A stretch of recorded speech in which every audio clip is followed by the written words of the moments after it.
Good morning and welcome back to another singing session, singing songs in praise of God. Today's theme is going to be prayer. It's so essential for us to take time out of our day to spend talking to God. Just as we talk to a friend, we can tell him our joys, our sorrows, our pains, our worries. He's always there, ready and waiting for us to talk to him.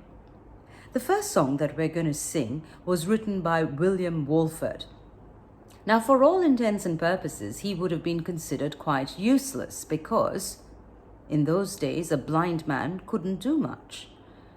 But Walford did not consider himself worthless. In spite of his disability, he spent a lot of his time doing useful things. In fact, he used to sit beside the fire of his English home in the mid-19th century and keep his hands busy by whittling away useful objects such as shoehorns. But he would keep his mind active too. Every now and then he was called to preach at his local rural church. And before he would preach, he would spend hours picturing his sermon in his mind's eye. He would spend a lot of time committing the Bible to memory. So by the time he was ready for his sermon, he knew just what he wanted to say. Thomas Salmon, a New York native who visited Warwickshire, England, became acquainted with William. And he recalls what happened one day when he was visiting with his blind pastor. Williams, it seems, repeated 2 or 3 pieces that he had composed, and since he had no friend living with him or no one he could share these pieces with, he could not put these down to paper, but he knew them by heart. And so he asked Salmon if he would be willing to write them down. Salmon immediately realized that there was something very special about the words that William was sharing with him. And he rapidly copied these lines with his pencil and, with William's permission, inserted them in the Observer, just in case they would find a listening audience or a reading audience.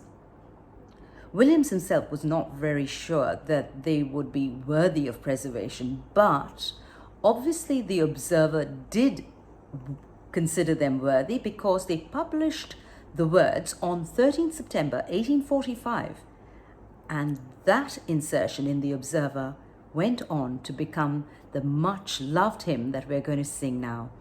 It's sweet hour of prayer, that calls you and me from this world of care. It can be so easy to get distracted by the things of this world, but we need to take some time out to spend time in prayer and communion with God. If you know the song, please join us. If not, this is another song that you can learn.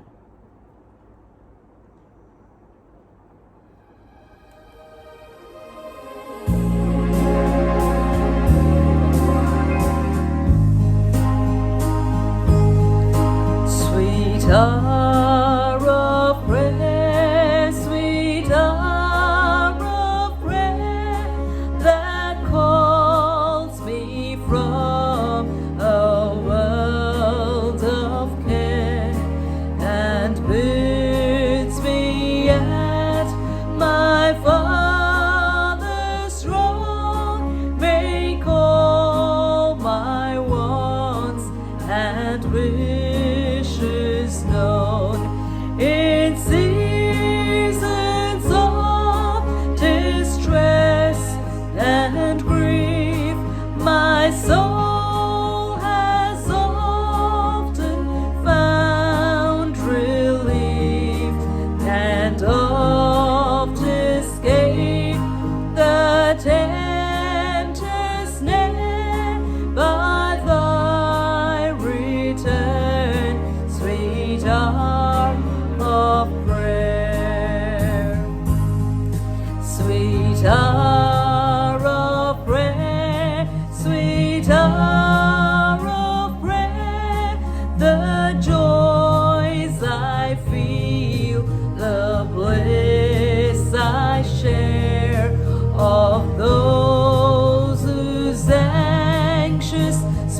spirits burn with strong desires for thy return.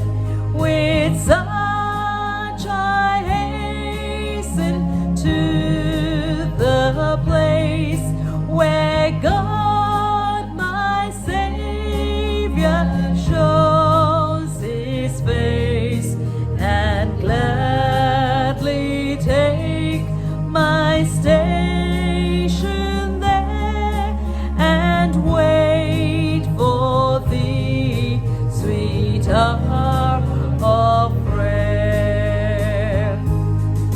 Sweet hour of prayer, sweet hour of prayer, thy wings shall my petition bear. To him whose truth and faithfulness engage the waiting soul to bless. And since he bids me seek his face, believe his word, and trust his grace, I'll cast on him my every care, and wait for thee, sweet hour of prayer. Sweet hour of prayer, sweet hour of prayer, may I thy consolation share, till from Mount Pisgah's lofty height I view my home and take my flight in my immortal flesh. Arise to seize the everlasting prize, and shout while passing through the air, farewell, farewell, sweet hour of prayer.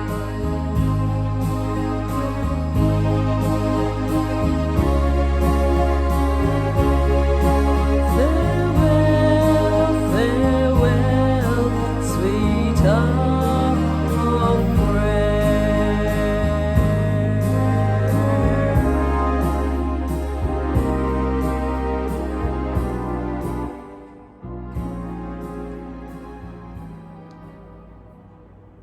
Well, I do hope that you and I spend some time, if not an hour, even a few minutes in prayer, because it's only when we share our troubles with the Lord and Savior, who is our Father, who loves us, then we can truly rest easy.